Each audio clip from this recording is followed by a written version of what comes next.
Olá, queridos alunos, sejam muito bem-vindos a mais uma aula de Ciências à Distância da nossa Escola Paulo Sarasate.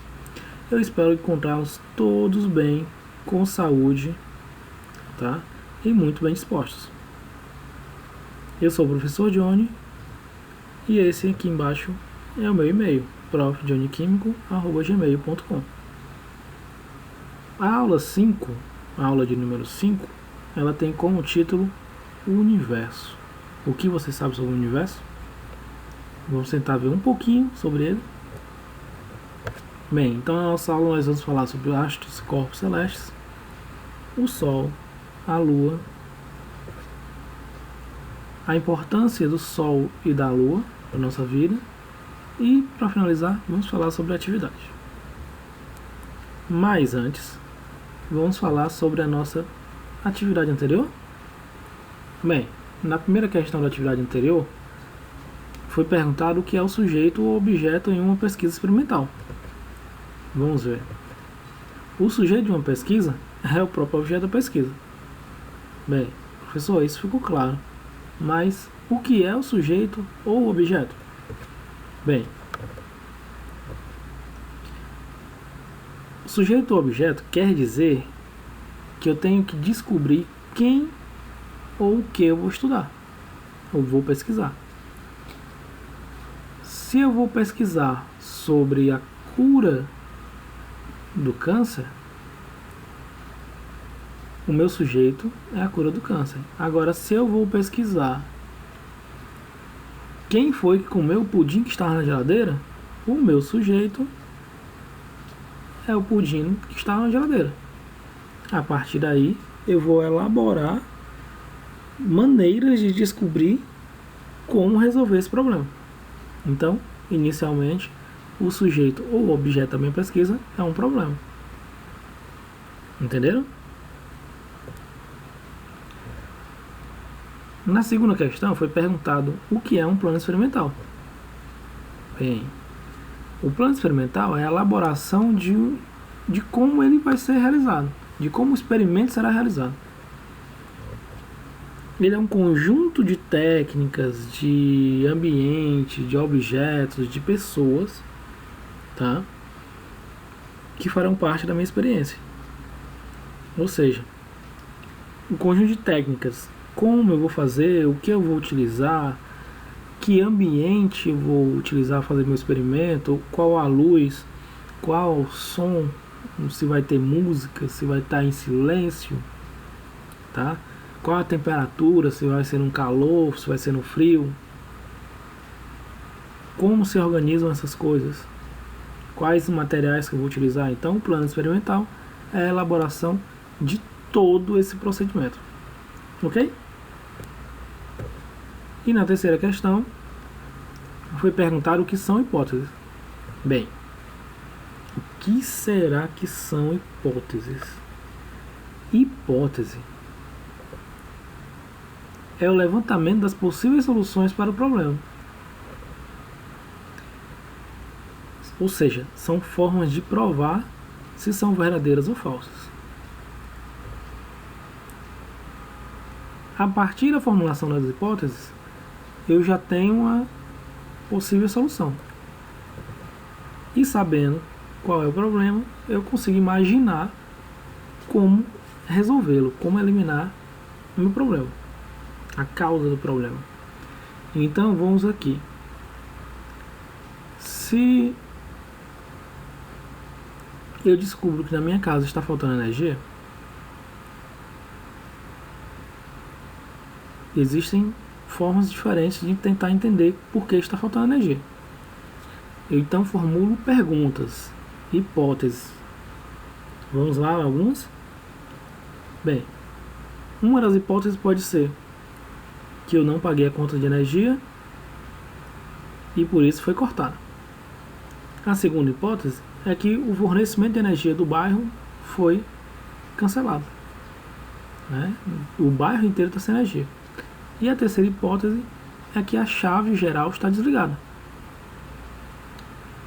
Bem, vamos tentar resolver qual hipótese é verdadeira e qual hipótese é falsa. Para descobrir a primeira hipótese, se eu paguei a conta de energia ou não, eu vou lá no boleto e olho se eu paguei. Ah, eu paguei. Então a Coelce não pode ter vindo, ou a Enel, não pode ter vindo cortar minha energia. Então essa hipótese é falsa. Ela não resolve o problema. Na segunda hipótese, o bairro inteiro está sem energia. Então eu saio no meio da rua, se for à noite, ou pergunto ao meu vizinho se for durante o dia. Ei, tem energia aí? Aí ele vai responder, tem. Então tá faltando energia só na minha casa. Então qual seria o outro problema? A chave pode estar desligada ou o fio pode estar partido. Se a chave estiver desligada, eu resolvo meu problema. Se o fio estiver partido, é uma quarta hipótese. Aí eu tenho que chamar alguém para resolver esse problema. Deu para entender? Então, a partir da formulação dessas hipóteses, eu crio uma situação que eu posso responder se eu consigo resolver ou não o meu problema. Vamos à nossa aula de hoje? Bem, a nossa aula de hoje se refere à unidade 6 do nosso livro didático, que tem como tema o que existe no universo. Ela faz parte das páginas 202 até 243 do nosso livro didático. Vamos conhecer um pouco do nosso planeta? Bem, o planeta Terra faz parte do Sistema Solar. O Sistema Solar é composto por 8 planetas e uma estrela. No caso, essa estrela é o Sol. Cada planeta gira em torno do Sol em uma forma elíptica. Parece um círculo, mas não é. Tá? Eles têm tamanhos, composição, tá? E distância diferente do Sol. O movimento que eles fazem ao redor do Sol se chama translação. Nosso sistema solar está localizado dentro de uma galáxia, que é um conjunto de sistemas solares, um conjunto de constelações, de estrelas. Tá? E nós vivemos dentro da Via Láctea, que é o nome da nossa galáxia. Bem, então existem diferentes tipos de planetas. Planetas rochosos, que são os 4 primeiros planetas a partir do Sol: Mercúrio, Vênus, Terra e Marte. Eles são chamados de rochosos porque a maior parte dele é formada por rocha sólida, ok? E os planetas gasosos, que são os 4 últimos planetas: Júpiter, Saturno, Urano e Netuno. Eles são formados por um grande acúmulo de gás, tá? São planetas bem maiores que nosso planeta Terra e formados basicamente por gás, cada um com composição de gás diferentes, tá? Dando uma coloração diferente para cada um. Nosso sistema solar, como foi falado, possui 8 planetas. Até pouco tempo ele possuía 9 planetas. Cada planeta, tá, tem suas particularidades. E o 9º planeta se chamava Plutão. Ele foi rebaixado para um planeta de classe menor, tá? Um planeta anão. Mas isso falaremos um pouco mais na frente. Bem, o planeta Terra se formou há muito tempo atrás.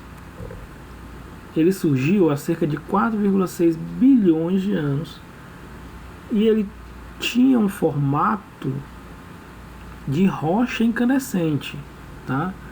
Ele era muito quente, ele possuía cerca de 1.500 graus Celsius na sua superfície. Com o passar do tempo ele foi esfriando, ele esfriou até conseguir que a água deixasse de ficar no estado de vapor, condensasse e ficasse na superfície da Terra. Com o passar do tempo, o planeta foi esfriando cada vez mais e a água se acumulou cada vez mais sobre a superfície da Terra. Tá? Então a nossa Terra atual tem a superfície composta por 70% de água, mais ou menos. Então, antigamente, cerca de 4,6 bilhões de anos, a Terra era muito quente e não poderia possuir vida devido a isso. Com o tempo ela foi esfriando e em cerca de 3,5 bilhões de anos a Terra tinha temperatura amena suficiente para que a água condensasse e começasse a se acumular sobre a superfície, formando lagos, oceanos, ok? E a partir do surgimento da água líquida, foi possível surgir também a vida. Vamos para um quiz? Bem, quanto tempo a Terra demorou para resfriar até que fosse possível surgir a vida? Você sabe dizer? Bem, quanto tempo a Terra demorou para resfriar até que fosse possível surgir a vida? Bem, professor, eu sei que ela surgiu há cerca de 4,6 bilhões de anos. E que para surgir vida precisava ter água líquida. Isso aconteceu há cerca de 3,5 bilhões de anos. Então, quanto tempo demorou até chegar aí?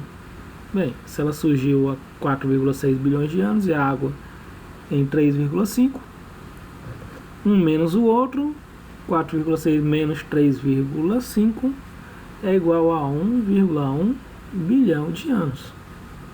Logo, a Terra demorou 1,1 bilhão de anos para resfriar até que fosse possível surgir vida. Olha só. E nós vivemos uma zona habitável. O que quer dizer isso?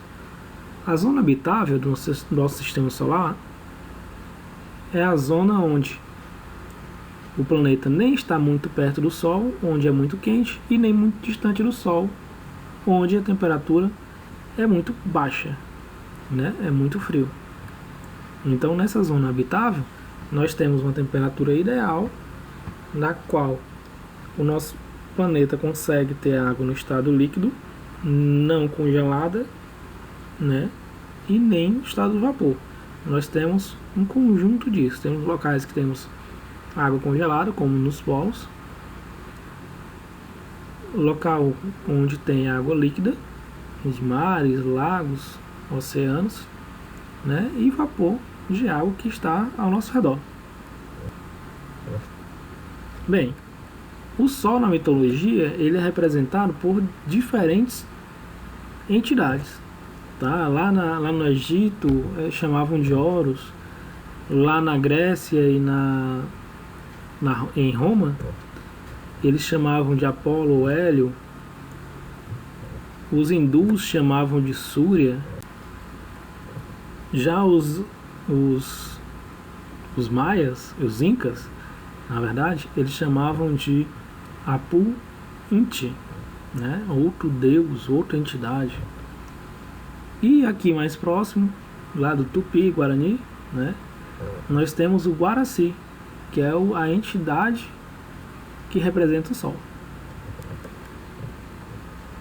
E o Sol que nos ilumina, a sua gravidade puxa os planetas para si e faz com que eles girem ao redor dele, né? Então a Terra gira ao redor do Sol num formato elíptico, em que ora nós estamos mais próximos, ora estamos mais distantes.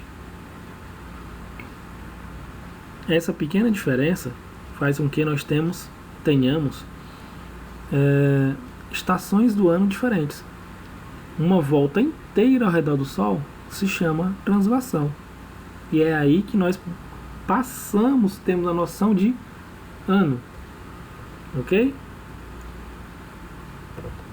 Aí nós temos as nossas 4 estações: verão, inverno, outono e primavera. Sempre que verão acontecer em um hemisfério, o inverno acontece no outro, tá? Da mesma forma o outono. Quando é outono no hemisfério sul, no hemisfério norte do nosso planeta é primavera e vice-versa, ok? Bem, e a Lua? A Lua na mitologia é representada por outras divindades. Por exemplo, Diana ou Artemis para os gregos e romanos, Thoth, que era a entidade uma entidade de sabedoria no Egito Antigo, a Mamaquila, para os Incas, e a Jaci, para os Tupi-Guaranis, aqui no nosso país, ok? Então, o Sol e a Lua, eles são representados por divindades nas culturas mais antigas, bem mais antigas que a nossa. A Lua é formada, né, ela possui movimento ao redor do Sol e ao redor da Terra. Ao redor do Sol porque ela acompanha o movimento da Terra ao redor do Sol. E o movimento ao redor da Terra, né, faz com que nós tenhamos a noção de tempo também, né, passagem do mês. Nosso mês é dividido em diferentes tipos de lua, onde nós temos uma regulação da maré quando a lua está mais próxima da Terra e quando ela está interagindo com o Sol, temos marés vivas, né? Aí é quando nós temos a lua nova e a lua cheia. E as marés mortas, chamadas marés mortas, é quando temos a interação da lua quarto minguante e quarto crescente, tá? Quando elas não interagem diretamente com o Sol. E a Lua, para a passagem do mês, ela se divide em 4 estações lunares: a Lua nova, a Lua crescente, a Lua cheia e a Lua minguante.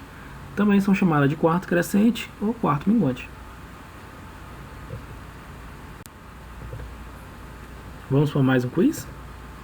Bem, que nome nós damos ao evento celeste em que a Terra fica entre o Sol e a Lua?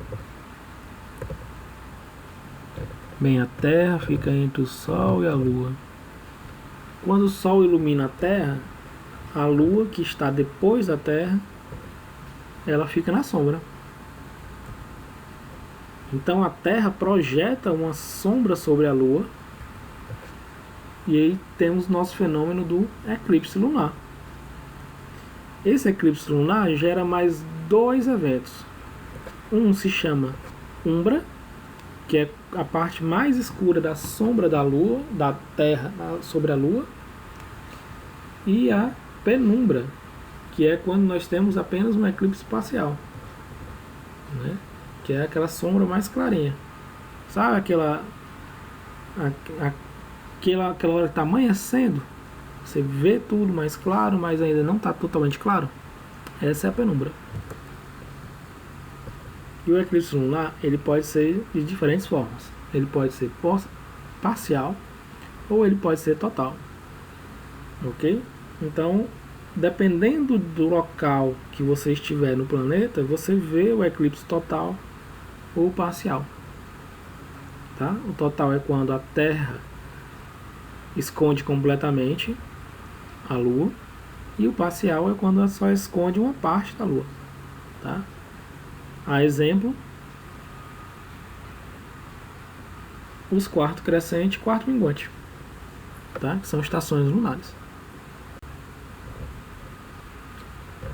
E o eclipse solar ocorre quando a Lua está entre o Sol e a Terra, tá? Em vez de ser a Terra entre o Sol e a Lua que está fazendo sombra sobre a Terra. Dessa forma, nós temos um eclipse solar. Ocorre durante o dia. O eclipse solar, ele se divide em 3 formas: um parcial, o anular e o total. Qual é a diferença entre o total e o anular?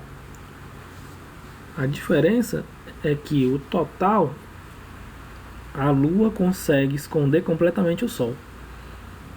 E o anular, o Sol ainda é muito grande para a Lua.